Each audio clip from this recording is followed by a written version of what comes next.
You're ready to play basketball overseas right now and start your career as soon as possible. Get my free book called The Overseas Basketball Blueprint, 237 pages with all the information you need about playing ball overseas by going to balloverseas.com. Let's get to it. Dre Baldwin, balloverseas.com. Making this video as a video version of an article that I wrote almost 10 years ago about playing ball overseas, because I came from a Division III school that I walked on at, didn't even play my senior year because of a coaching change. I got lost in the shuffle of all of that, but still was able to hustle my way into playing pro ball, get myself an agent, went to a bunch of exposure camps, and made a 9-year career that I had to, again, hustle and piece together. So there are 5 specific things that I would give to every player out there, especially those of you who are coming from a small school or from a background that's not so prestigious, whether that be D2, D3, NAIA, JUCO.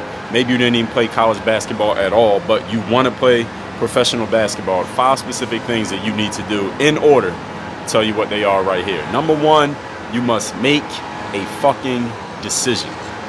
When I wanted to play ball overseas, I realized that I was behind the 8 ball. Coming from a D3 school, as I already told you, I didn't have this prestigious pedigree. If someone was just looking at my resume, they would say this dude is not going to play professional basketball. But once I realized I realized that I had to make the decision that I was going to sell out everything else that I was doing, and I was going to align every action that I took in my life around the possibility of getting myself into pro basketball, because that was the only way it was going to happen. I didn't have any coaches or agents calling my phone or sending me emails or sending letters to my school. I didn't have my parents, supporting me being a successful person, but they didn't know anything about the basketball world. And given my background, they didn't have any real reason to think I was going to become a professional athlete. I didn't have anyone, who was co-signing or supporting me. I did not have an agent. Nobody from the school that I went to had ever played professional basketball. So I didn't really have anyone to turn to. I had to look in the mirror and say, all right, if I'm going to do this, I got to be 100% all in. This can't be something that I do only when it's convenient, or I'll work on it when it's working, or I'll put effort to it when I get around to it. All of my life had to be lined up towards making it happen. Even though I still worked a full-time 9-to-5 job when I got out of school, I always had my mind on, all right, where's that next opportunity? How can I put away a couple of hours if I got to go to this camp, if I want to reach out to some agents? So first I had to go to a camp so I could get myself seen, and I'm going to talk about that in a moment. But the very first thing you got to do, you want to play professional basketball, especially if you're coming from a small background, is you must make the decision that you are going to make it happen, because there probably is not going to be anybody else around you in your life who's going to invest in you making it happen, simply because there's not much evidence that you really have a chance of doing it. But if you believe it and you put everything you have into it, you can make it happen. I'm proof positive of that. Second thing. So the first thing is you got to make a fucking decision. Everybody got that? Second thing, you got to have a resume. In other words, in sports, that means you got to have film. A resume in sports does not mean all your stats and how many points you had and what teams you play for. Yes, you do need that. Yes, people want to know how tall you are, how old you are, and what city you're from and what schools you played at. Yes, people want to know that. But the number one thing that's going to get someone's attention when it comes to you in the basketball world is film. Film is the thing that people are gauging your skill level off of. They're judging you off of your film, especially if we're talking overseas. If you live in the United States, like I do, and you're reaching out to a team in Portugal or Finland or Australia, they don't know you. They're not going to meet you in person before they make a decision about you. The only way they can decide what you're about and if you're even worthy of a conversation is looking at your game film. So you need 2 game films, 2 specific things. 1, you need a full game, and 2, you need highlights. Those are the 2 things you need, a full game and highlights. Players ask me, well, Dre, is it all right if I don't have a game film? Can I post a workout when I'm in an empty gym and somebody's rebounding for me or something like that? No. An overseas team is probably not going to sign you. I'm not going to say they're not, because I would say it's not impossible. But a team's probably not going to sign you if all you have is a workout video, because if you're worthy of playing professional basketball, which everybody knows that's 5-on-5, right? So if you don't have a video of you playing 5-on-5, why would a team sign you to play 5-on-5? That doesn't make any sense. It's like if you're trying to get a job serving tables at a restaurant and you're competing against 10 other people who have experience serving tables and you have none, why would they hire you when there's 10 other people who actually have done the thing before? You have no proof that you've done the thing. So you're trying to get in the game, you got to have proof that you can play the game. Basketball, even though you may not have played overseas, play in a 5-on-5. Go play in a summer league where there's some real high-level players. Go to an exposure camp. Nowadays, every exposure camp is going to give you the film from the games that you playing. That's usually part of the price these days. When I went to exposure camps, when I got out of school in 2004, you had to pay extra just to get the game film. That was an additional cost because it wasn't a normal thing yet. Now it's a normal thing. Everybody gets the game film. You ain't got to pay for it. That's just part of the process. So you must get a resume. Your resume for basketball is you must have game film. So get the full game, then go hire somebody or do it yourself if you want to make a little highlight clip. And the highlights should be like no more than 2 minutes long, just showing you doing what you do best. So if you crawl, you got handles, show that. You can shoot, you can dunk, you play great defense, whatever it is. Don't put free throws in your highlights, and make sure you ain't got no the Future mixtape blasting in the background, because play teams overseas don't listen to Future.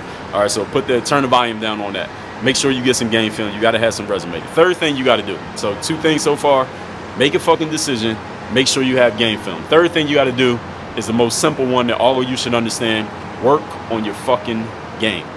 What does that mean? It means if you do get the opportunity, if you're able to hustle and get your way into an opportunity to play ball overseas, some team says, all right, you don't have that great of a background, but we saw your game film. You know, you look like you might be about something. We're going to take a chance on you. We're going to give you a 1-week tryout, or we're going to sign you to a trial contract, or we're going to sign you to a whole season contract. We can break whenever we want. They're going to give you a chance. That first 48 hours in practice, you better show that you can play, and you better be in game shape. If you are not, and you don't show that you can play, they will release you after a practice. You will get released after 1 practice. Trust me when I say this. I know players who got a deal overseas, went to some team, went to 1 practice, showed that they either were not in game shape or that their game just wasn't that good, and they got cut after a practice. Not a game, Allen Iverson voice, practice. They got cut because either they weren't that good or they weren't in game shape. I don't know which one it was. I wasn't there when it happened, but this happens all the time. So first of all, with game, all you basketball players should understand what it means to have game. So if you're going to sell yourself as being good, be good. If you got a highlight tape and you got full game film, make sure you are still as good today as you were in that game film. So if your game film was from 3 years ago, all right, please at least be as good now as you were in that game film from 3 years ago, whatever your game film is. And secondly, be in game shape. Any of you who's ever played on a team in college or above, you know what it means to be in game shape. I know that you know because you had a coach and y'all had practice every day, right? And what was that coach having you do to make sure y'all were in game shape? Y'all did suicides, you did sprints, you did whatever kind of drills coaches have players do these days. You need to be doing those on your own so that you're in game shape when you get over there. When you get over there, you're going to be doing full court 5-on-5 stuff up and down the court at practice overseas. And if you're not in game shape, you're pulling on your shorts, you coughing up your lungs because you're not in good physical condition. They're going to be like, yo, this dude's not even in shape. Get rid of him. Because they could easily call in somebody else to take your spot immediately. I should have said this at the beginning of the video, but for every 1 job an American player gets overseas, there are 1,000 American players hoping to take your spot. So if you're not in game shape, they can easily find somebody else who is in game shape. So make sure you are in game shape when you get there. Do not think, don't be, Shaquille O'Neal, I'm going to play my way into game shape when the season starts. It doesn't work like that. You ain't Shaq. All right, you ain't got a $120 million contract. They get rid of you in 1 day and it costs them nothing. You better be in game shape when you get there. So make sure you are working on your game. I'm not even going to mention the skill part. That's the one thing you should already understand. But the game shape part, I've seen too many players violate this and get themselves released before they even had a real opportunity because they weren't in game shape. So what I told you so far, make a fucking decision. Make sure you get game film. Work on your fucking game is the third thing, which means be in game shape and make sure your skills are sharp. The fourth thing you got to do, show your game. What does that mean, show your game? That means you need to go somewhere where you can get seen, heard, and known so that people know that you can actually play. And when I say people, what I mean is the coaches, the scouts, the agents, the decision makers who could possibly be the middleman in between you and the pro team that you want to play for. So you may not always be able to reach a professional basketball team directly and pitch them yourself because, number one, they don't always make themselves so easy to access. And number two, if they are easy to access, there may be 100 other players doing the same thing that you're doing. So they just stop responding to everybody's messages. So how do you get through? You connect with somebody who has their ear, such as an agent who already has the reputation. And when that agent says, yo, I got player X with me, they're going to be like, all right, let's see what player X can do. Now they're giving you a real shot. But how do you get that agent to even believe in you enough to even be putting you out there to professional teams, you got to go to where that agent's at and make sure that agent has you on his or her radar. One of the best ways to do this, the easiest way to do it, is to have a solid college career and an agent gets interested in you and he notices you first before you even notice them. The other way, if that didn't happen, which it didn't happen for me, is to go to an exposure camp where then you can meet an agent face to face. They can see you playing, see that you have game, talk to you one-on-one, which is huge. Gives you a huge advantage over people who are only communicating via email or phone calls when you can meet somebody face to face. And now that agent says, all right, player X is good, I'm gonna represent player X. Now they're gonna try to get you a deal. Now, does having an agent guarantee that you're gonna get a deal? Absolutely not. But does having an agent help your chances of getting a deal? Absolutely it does, especially if that agent has a track record of actually helping people get jobs. But if you don't have a track record of getting a job, what do you have to lose by dealing with an agent? Pretty much nothing. So go somewhere where you can show your game. Again, whether that be what you did in college, and if that train has already left the station, then look up exposure camps, exposure events you can go to. They are hit or miss. I know players always ask me, well, Dre, which exposure camp should I go to? Which one would you recommend? What do you think about this one or that one? They're hit or miss. You don't really know how an exposure camp is going to go because they are all different. They're run by different people.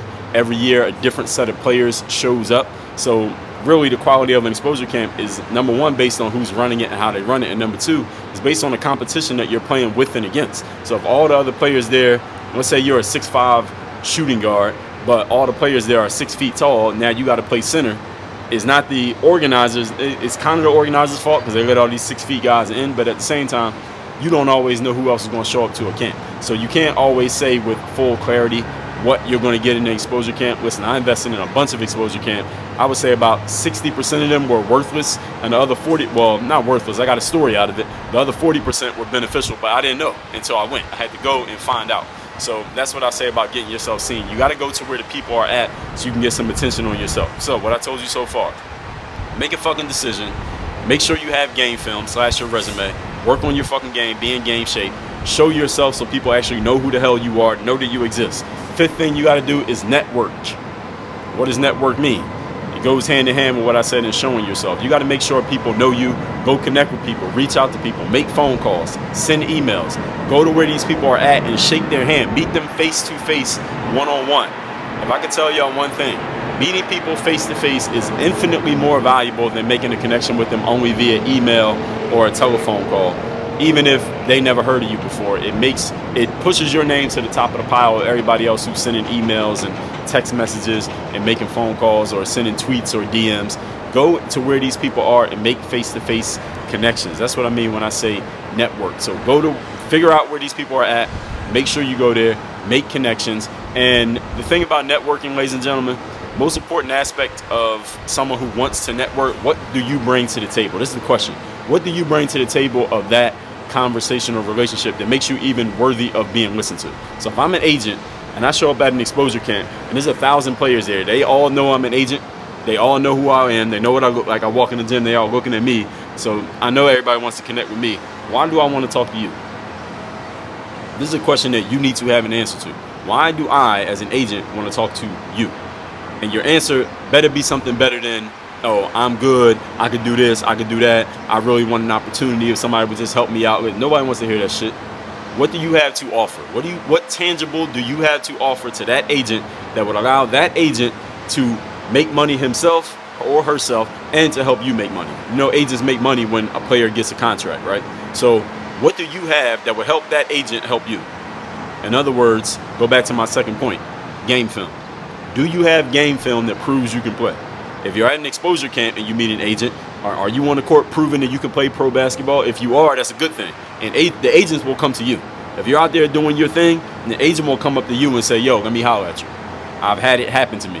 When you do your thing, the agent will do that. If no agents are coming up to you after your game, all right, maybe you didn't do your thing quite the way that you thought you did. So make sure you are doing your thing so that the agent has a reason to talk to you and the agent can see where they can help themselves and help you at the exact same time. It should be a win-win-win. The agent makes money for getting you signed. You make money because you got signed and you get to live your dream. The team is good because they signed a good player, being you, and everybody wins. It should be a win-win-win situation. But you got to be able to sell yourself with your performance on the courts. Not with all this. With your performance on the court. Your performance should be speaking for you. And the last thing, So I already told you already. Make a fucking decision. Make sure you have game film. Work on your fucking game. Make sure you go where you can get seen. Network so you can connect with other people. The last thing, this is the adult part of the conversation, ladies and gentlemen. Nobody owes you anything. Your agent does not owe you anything. No team overseas owes you. Your coach from college doesn't owe you. Your family and your parents don't owe you. Your girlfriend or your wife does not owe you. Your boyfriend, your mom, your dad, your kids, whoever, they don't owe you. I don't owe you. Listen, this is your dream. You want to play pro ball. This is the thing that you want to do. You decided you want to play overseas. You sign a contract to go overseas, it's going to be you probably getting on that plane by yourself. You're the one who has to be in practice every day. You're the one who has to play in the games. You're the one who has to show up in game shape. You're the one that got to do all those suicides and conditioning drills. You're the one who got to make those jump shots. You're the one who got to grab those rebounds. So own your goals.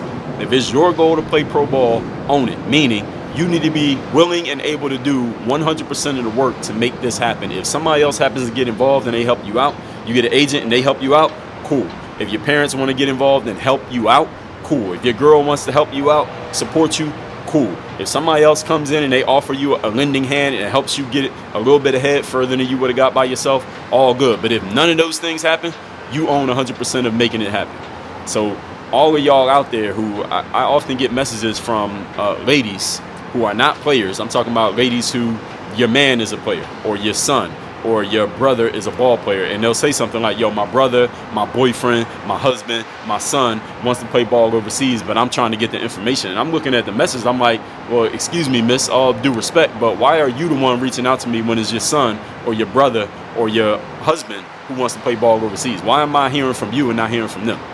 And I'm telling all of you that for you to understand that you got to own the things that you want to do. Again, if somebody happens to help you out, it's all good. Appreciate that person for helping you out. But you got to be willing to do all the heavy lifting. They should be helping you out, not doing it for you. There's a difference between the two. So make sure you are owning the things that you want to do with your life. If this is an adult, you should understand that. This ain't got to have anything to do with basketball. So let me recap these 6 points. Number one, make a fucking decision that you really want to play ball overseas. Number two, make sure you have game film. That is your resume. That's the thing people want to see. Number three, work on your fucking game. Make sure your skills are sharp and be in game shape. Number four, I forgot what the fourth point. Fourth point was network. Make sure people see, hear, and know exactly who you are. That's through your game film. Number five, make sure that you are networking and connecting. I think I skipped the point. Make sure you are networking. Oh yeah, show your game. Make sure you're going somewhere where you can show your game. People actually know that you exist, know what you're about. Show that you can actually play in places where people who can make decisions are at. Number five is network. Connect with other people through your game film. So those 3 points are all kind of the same thing. You got to have game film. You got to perform on the court. And number six, nobody owes you a damn thing. Do not expect anyone to owe you anything. If you're not doing all the heavy lifting or not at least willing and able to do all the heavy lifting for your own goal, then I can't take you serious about your goal. So all of that being said,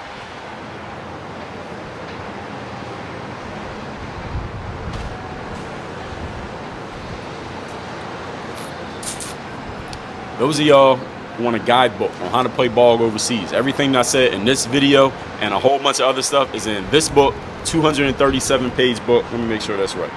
237-page book called The Overseas, 235-page book called The Overseas Basketball Blueprint. I wrote this book. As I told y'all, I'm a 9-year professional basketball player. I came out of a D3 school. I walked on in college. I had to basically walk on to play in the pros. There was no one from my school who had played overseas. My coach didn't help me get on overseas. I didn't know anybody who had played overseas. I was able to hustle my way in, and everything that I learned through going to 10, 15 exposure camps, tryouts, workouts, getting on overseas, playing in 8 different countries, all the information that I got through doing that right here in this book. And I'll give you this book for free. You don't even have to pay for the book. I could sell this book for $50 because of what it's worth. This is helping people get professional careers in basketball. How much money you think you're gonna make playing ball? I could sell this to you for $50. I'm giving it to you free.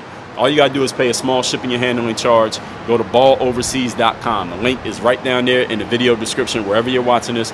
balloverseas.com. You don't even have to, you can remember that off the top of your head. You want to ball overseas, go to balloverseas.com. I will ship you this book worldwide. Doesn't matter where you live. You got a physical address, you can get this book. You want to play ball overseas, I just told you everything you need to know. First of all, in this video, the rest of it is here in this book. It's time to get there. All right, the world is waiting. The opportunity is waiting. We know that sports careers are short in every sport. Let's not waste any more time. If you want to play overseas, balloverseas.com. Let's make it happen. Work on your game. Dre all day.